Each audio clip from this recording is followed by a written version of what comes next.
A warm greeting to one and all. Today we are going to discuss the new paper, that is data structure.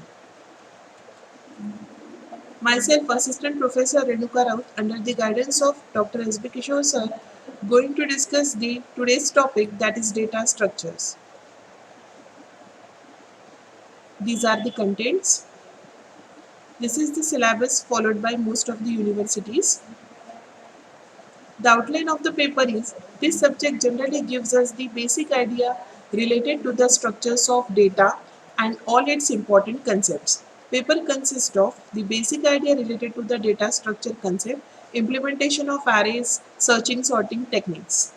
This code will gives us the data structure to allow us to help how the stacks and queues are generated.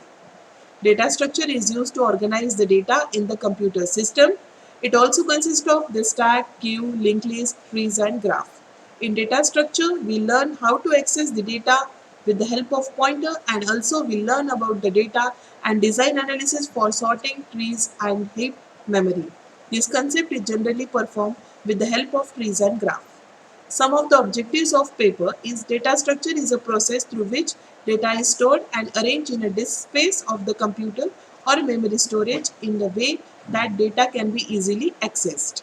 Data structure provides the right way to organize information in the digital space.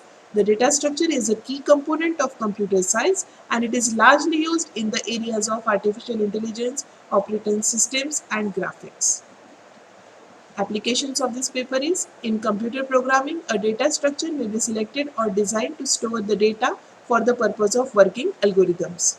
Data structure enables an efficient storage of data, easy access. It helps in data protection and management.